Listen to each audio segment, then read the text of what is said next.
that Americans have a very clear memory of what it is like when we deny ourselves our own basic values. I'm someone who became American. Yeah, they're not promises. I think you'll find possibly later on this afternoon, and if not tomorrow morning, President Trump is going to begin signing executive orders. For instance, controlling our southern border. For instance, stopping the endless flow of money to safeguard Ukrainian sovereignty while we have sacrificed our own.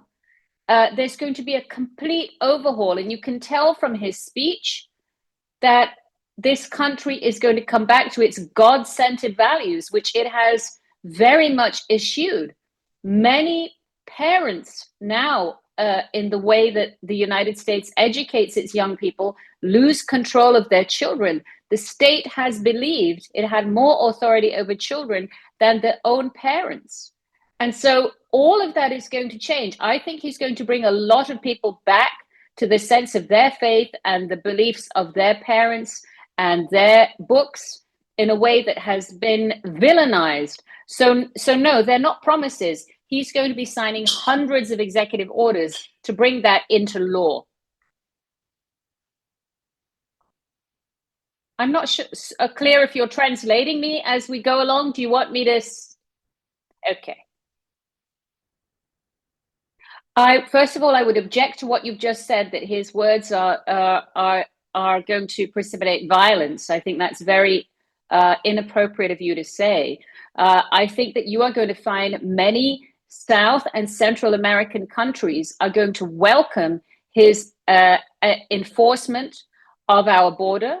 I traveled last year to Colombia, South America, and learned about the installations of jihadist groups like Hezbollah in Colombia, in Venezuela, and they exploit entry points into the United States. They launder money in places like Venezuela, like Colombia, like Panama, and all of that money flows through cartel networks back into the United States. One of the most significant statements he made in his speech was about designating the Mexican cartel as a foreign terrorist organization, and that gives the United States all of the legal powers to seize assets, to track money, and to cut off these groups, which are decimating so much of our population, not only through drugs, but through human and child trafficking and sex trafficking. So no, I did not hear his words to be a precipitant for violence. Quite the opposite.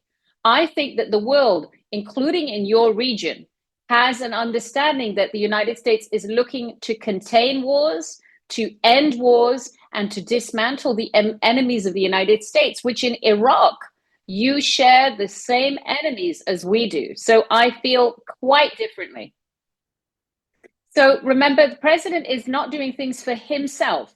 He is doing things for the United States with the most extraordinary public mandate that we've seen in recent history in terms of the majorities that he won in the local and state elections. So he is acting on behalf of us as Americans. And the United States has been incredibly strengthened because of its history of immigration. What we have seen in the last 4 years is illegal, unfettered violations of our border where we don't know who is in our country on a massive scale, an absolutely massive scale, a scale that has exploited children, that has exploited women, and that has allowed in, we don't even know what kinds of groups. In where I live in New York, we have real problems with Venezuelan and Chilean criminal gangs with extreme violence. This is an area I've known for 25 years, and we didn't have that. So first, he's not doing anything for himself. He's doing this for the United States.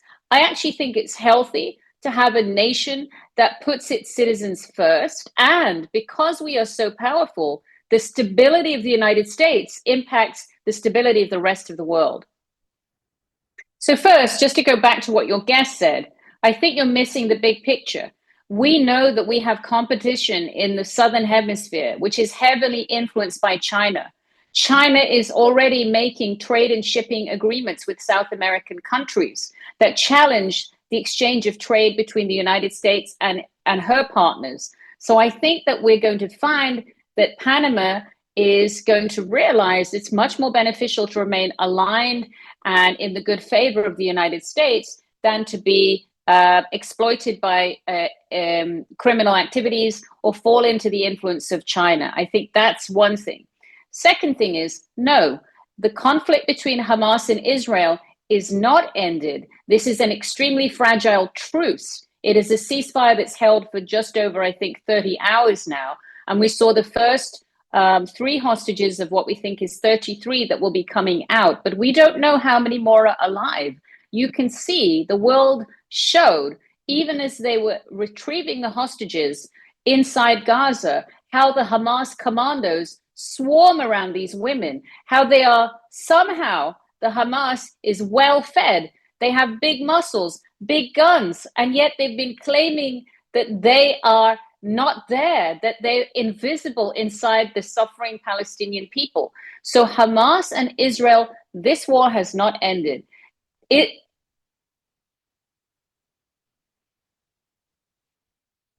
Yes, exactly, exactly.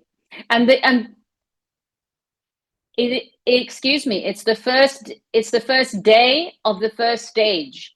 And because we know Hamas extremely well, we know that they are going to exploit every moment of this to rearm, refuel, regroup.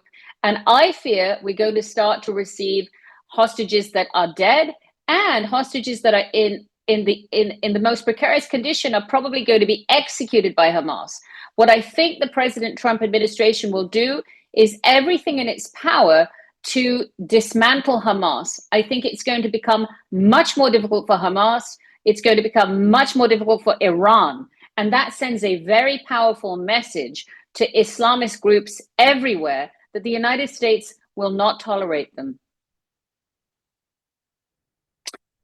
Okay, so it's difficult for me to follow the conversation. I'm trying to understand what's being said, but first of all, that's too simplistic. What's just been said is the entire Middle East map has changed because of the war. Excuse me, but I just need to correct this. It has entirely changed the Middle East map because of the war that Israel has waged. That is why you have a collapse of Hezbollah from Lebanon. That is why Lebanon has a chance for a life after Hezbollah if it knows what's good for it. That is also what has accelerated the collapse of Syria, and that impacts Iraq. So I would say this is going to usher in a very positive era for Iraqi Kurdistan specifically. There is a huge amount of support for your Kurdish president, President Nurchivan Barzani, inside the administration of President Trump and inside Congress, where you enjoy a powerful 75-strong caucus inside Congress. Also, Congressman Mike Waltz is the chief of national security, and he is also the co-chair of the Kurdish caucus. So I think that the concerns of Iraqi Kurdistan are going to be extremely closely considered and factored in. I also think because of the war that Israel has waged, because of the extraordinary dismantlement of Hezbollah and its real collapse inside Lebanon, and because of the accelerated demise of Assad, also because of Israel, this puts Iraq in a good position. And I think additionally, you have a very special leader in President Nurchivan Barzani, who has a very good dialogue with Turkey. And Turkey is an important ally of NATO and the United States. And this may be a chance to come to a very peaceful agreement about northeast Syria, which I believe should be a territory shared with the Kurdish governance.